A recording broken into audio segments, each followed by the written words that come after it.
All right, we're going to be looking at the UFC's biggest winners and losers of 2025, and there were a lot of them. We'll start off with the most obvious winner of the year, and that is Petr Yan. The reasons Petr Yan won this year is obviously he reclaimed the belt. Huge journey back to becoming champion. He was champion in 2020. He obviously lost the belt on a DQ to Aljo and had a very rough skid getting back to where he is now. It took him 5 years, and he's finally back on top of the bantamweight division. He also cracked the code to Merab while doing so. If they fought for a third time, I would bet on Petr Yan. He figured out Merab's style, something that no one has been able to do in all of MMA. He even took him down himself, and he pieced him up on the feet. Absolute masterclass from Petr. Incredible performance. I'm glad he's back on top. And lastly, public opinion of him. After that performance and regaining the belt, fans think he's one of the best bantamweights of all time and one of the best fighters of all time because of his skill set. And I totally agree. I think Petr Yan is a top 15 fighter of all time. Dude is back on top for a good reason, and he should be. The next one we look at is Leon Edwards. I can't lie, I'm happy as fuck to see him on this list of biggest losers of the year. We'll start off, obviously, he went 0-2. Both of those losses were by finish. He lost to Sean Brady earlier this year, he got submitted, and then he got knocked out by Carlos Prates. Those were some satisfying losses to watch. The CP finish was amazing. Seeing him get knocked out and have the most memeable knockout loss of the year, that shit was awesome as a D1 Leon hater. Once he found the easy way out in the Sean Brady fight, he quit in the Belal fight as well. He's now got this reputation of looking for easy way outs in fights that he's losing. His career's over. After that, he'll never be on top of the welterweight division again. I don't know where Leon goes from here. He'll probably get some easy strikers like a Wonder Boy or like a Neil Magny. They'll probably give him a couple layups and then he'll retire, and we will not see or hear from Leon Edwards ever again. Why Shavkat lost? Shavkat lost this year for obvious reasons. He didn't fucking fight once. He fought last year against Ian Gary one time in December, and went all of 2025 without any fights. I know he was injured, I know he had family issues, there were things getting in the way, but still, the UFC moves on if you're not fighting. Fighters climbed and fell in the rankings as Shavkat stayed inactive. Ian Gary, who he beat, is the #1 contender and will be fighting next for the welterweight title simply because he was able to stay active, and the division is moving without him.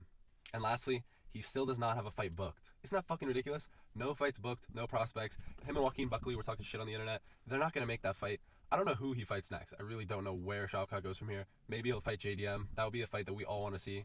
But no return news from Shavkat kind of worries me for his career because he's wasting his prime. Hopefully in 2026 he'll fight 2 times, one of those being a title shot after he gets a solid win. I would love to see more out of Shavkat, but this year he lost. This is the exact same thing with Movsar Evloev. He lost this year for the exact same thing, and that is inactivity.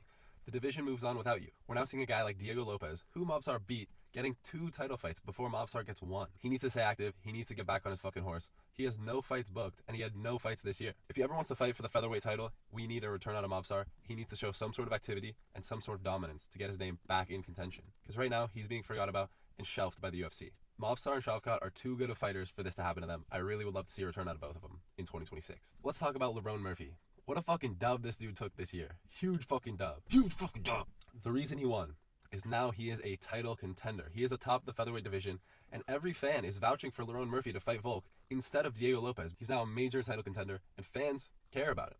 That's a huge deal. Fans give a fuck about Lerone Murphy when previously they never did. Nobody cared about Lerone, and the reason is he's boring as fuck. He's a decision machine. Decision. All he does is get fucking decision wins. Nobody gives a fuck about him. He does what Leon does. He's literally the featherweight Leon. He'll tap you a couple times and win a boring-ass decision fight, like he did against Josh Emmett earlier this year.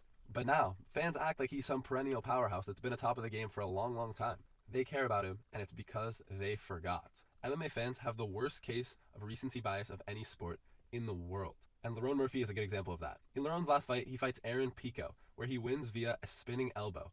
In a very vicious and brutal way, he knocks out Aaron Pico, giving us one of the most viral and memorable knockouts of the year. But because of that, fans forgot that he was boring as fuck for his last 15 fights, and they think that he's the guy that mixes shit up and might knock you out at any time, as if he's done that ever before, which is a huge dub for Lerone Murphy. Using the fans' recency bias in his favor, he's now on top of the division. Fans forgot that he's boring, and they care and want to see him next for the belt. And I want to see him fight for the belt too, I'm not gonna lie. Even though, hell no, I don't want him to win that shit. I don't want another Leon Edwards champion. Fuck no, I don't want to see him with that belt. Let's talk about Alex Pereira. Obviously, Alex was a big winner this year. He reclaimed his light heavyweight title and is now a 2-time light heavyweight champion, which is fucking ridiculous. He keeps adding accolades. He regained all his aura lost. He came out there, went hunting, and showed us the old Alex that we all knew, and because of which, he's now awaiting a prize fight. Whether that's fighting John Jones, going up to heavyweight, fighting Hamzat, whoever it is, Alex is looking at a prize fight at whatever weight division he wants. He's now back in the fucking driver's seat. After his loss to Magomed in the first fight, fans were not going to be nearly excited if Alex went up to heavyweight to challenge Tom Aspinall or Cyril Gane up there.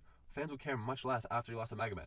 That loss tainted his reputation in a way that fans were less interested in him. By knocking him out in the first minute of the first round, he gained all his hype back, all his aura. Now fans don't give a fuck what he does. He can do whatever he wants, and people will tune in. Big dub for Alex this year, and that's honestly a huge dub for MMA. Obvious loser this year, Tom Aspinall. Let's talk about it. Reasons Tom lost this year, obviously the wait time. He waited 450 days to fight John Jones, no fight happened, and they scheduled him to fight Cyril Gane. A great opportunity for Tom to show his dominance and show that he is that motherfucker. But the fight goes fucking horribly. Tom Aspinall's defending his title for the first time against Cyril Gane. Tom gets pieced up on the feet for a full round, doesn't take him down and doesn't submit him, which was kind of surprising to a lot of fans, and gave questions to how good Tom Aspinall actually is. And in this first round, after he's getting pieced up, he gets poked in the eye, in one of the worst endings to a very anticipated fight we've seen in a very long time. The fight ends, Tom Aspinall gets double eye poked, everyone switches up immediately. Fans are like, fuck you, Tom, you took the easy way out. Even fighters are weighing in and saying that. Crazy news in the heavyweight division, which was already a shitty division, and now the champion, who everyone loved and thought was going to beat John Jones, is now a hated fighter that everyone thinks is a pussy-ass bitch. Crazy turnaround for Tom Aspinall this year, and I hate to see it, I'm not going to lie. That leads to the third L that Tom took this year, and that is his vision. His vision's actually compromised. There's no return date in mind. He still is saying that his vision is fucked up. Nobody really knows what's going on with it. We might not see Tom fight for a long time, and his vision might actually be impaired. I hope he recovers, I hope he comes back, and I hope he kicks the shit out of whoever he fights. I would love to see Tom back on top, and the fans knowing that that dude is a bad motherfucker. Let's talk about Fluffy. Why Fluffy won this year? First of all, he's now a title contender. With Khamzat Chimaev running the middleweight division, and there not being a clear-cut contender for who's going to fight him next and who will actually put up a good fight. Obviously, I think Imavov will be next, but who knows who the fuck's going to beat Khamzat. But Khamzat's likely going to run through his ass, because nobody matches up stylistically with Khamzat very well. Enter Anthony Hernandez. He floats to the very top of the division after beating fucking Dolidze. Nobody ever does that. Nobody beats Roman Dolidze and flies to the top of the middleweight division. But Anthony Hernandez did. Because, yeah, he did do it in a crazy, crazy dominant fashion. Beats Dolidze and boom, he rises right to the top of the middleweight division.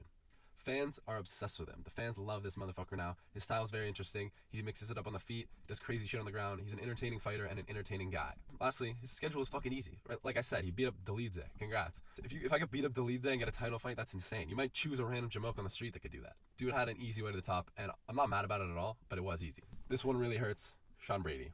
Let's look at why Sean Brady lost this year.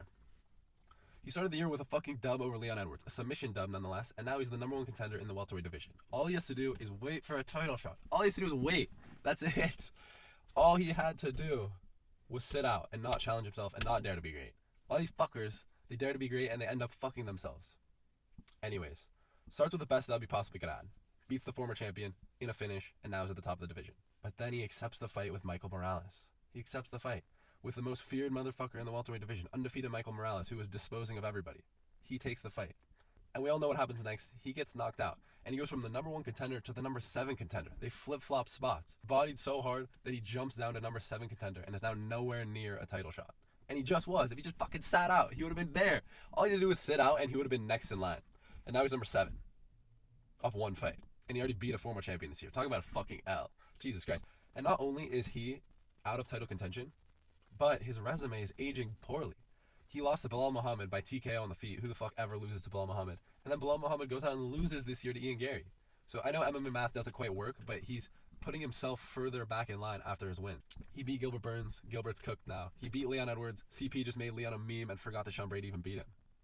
His losses are looking worse and his wins are looking worse as well. Tough year for Sean Brady. I hope he bounces back because he really is a good fighter and a great dude. And he was entertaining a move to lightweight. I would love to see him versus Arman Sarukian. I'm not going to lie. I think that would be a banger of a fight. I'm nervous and I'm excited for Sean Brady's future because I really don't know where the fuck he goes from here. Let's talk about Kai Asakura. This poor motherfucker. Came to the UFC from some random fucking Asian league and he immediately gets a title shot because Pantoja had nobody else to fight. Pretty fucking insane. Fights Pantoja, gets submitted, and then fights Tim Elliott and he gets submitted again. He's a flyweight that doesn't grapple? What the fuck is that about? Gets submitted twice to obviously one of the best fighters of all time, and then the fucking Tim Elliott? Who the fuck even is that? He's old as fuck and was never that good. Bad loss for Kai Asakura. I think his confidence is honestly shot. I think he's not built for the UFC, and I think he knows that. But I think now his confidence is wrapped and he thinks he doesn't belong there, and I think he's going to have a really tough time if he fights again in the UFC. And he's lost all respect. Fans do not respect that motherfucker anymore. He'll never be bet on again. People want to see him lose, and he's not even ranked in the flyweight division. Isn't that insane? One of the worst divisions in the UFC. Kai Asakura is no longer ranked. He had a title shot a fight ago, and now he's not even ranked in the flyweight division, one of the most shallow divisions in the UFC. Big downfall for Kai. Huge loss of a year. I'm kind of bummed for him. I hope he goes back to Japan. I hope he figures something out. But damn, bruh. The UFC is no fucking joke. Let's look at one of the biggest winners of the year, and that is Carlos Prates. He started the year losing to Ian Gary, but he bounced back with 2 crazy KO wins after that. Knocks out Jeff Neal for the first time ever with a spinning elbow. No one's ever done that to Jeff Neal. That shit was insane. Then he knocks out Leon Edwards in one of the most memeable ways ever. He's literally clip farming the whole fight, and then he knocks him out with the most disgusting left hand of all time. Leon was literally smiling. That shit was ridiculous, and now he's at the top of the welterweight division and is a major title contender.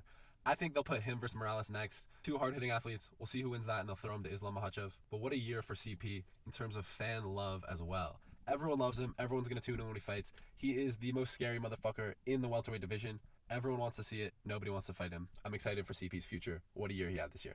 Benoit Saint Denis. Big win of a year for Benoit Saint Denis this year. He had 3 wins. All of them were by finish. One of them was against Mauricio Rufy. He derailed the hype train, submitted him, and then he knocks out Beneil Dariush and low-key ends his fucking career. That punch wasn't too hard, but he still got rid of him in like fucking 30 seconds. I don't know how long it was, but that was insane. He's now entertaining. He's an entertaining guy. He gets finishes. He can fight on the feet. He can fight on the ground. He can mix it up, and he's become a very entertaining fighter and a very entertaining guy. He was like a spec ops fighter for the French military, and now he's a fighter, and his nickname's like God of War or something. He's a tough motherfucker. I think fans love him now. He's an entertaining fighter, entertaining guy, and he's down to scrap. He even says it. He wants whoever the UFC wants him to fight, because he is a fighter. I think he'll have a great 2026, and I'm excited to see where he goes. Brutal year for Manny Moicano this year. Started the year with a title fight, which is fucking ridiculous, the fact that that dude was fighting for the title at all. And that's the peak of his career. He's never gotten that close to number 1. He's never gotten that close to the belt. He'll never get that opportunity again. And he shouldn't have been there at all, but he fought for the belt at the beginning of this year. Obviously, Islam made light work of him, which everyone expected, but still, he wasn't doing so poorly until he loses to Beneil Dariush. One of the worst losses in 2025 I've ever seen. Dariush's career is fucking over. We all know that. Losing to him in this day and age is absolutely horrible for your resume, for your fan love. It's just a bad look all around. You're not going to get paid like you wanted to. Bad loss. Unfortunate to see because he's still funny as fuck and I honestly love him. That was a career ender. He's already old. He's fighting at lightweight, which you need to be somewhat young for. I don't know where he goes from here, to be honest. I know he's fighting Brian Ortega, which is actually a good matchup for him. But it's looking like he's just going to fight old heads until he retires. Hopefully he makes some money like he wants to. He lost his contendership and he lost a lot of fan love this year. We'll see where Manny Moicano goes in 2026. Let me know what I missed in this video, who else won, who else lost, and what I should make in part 2.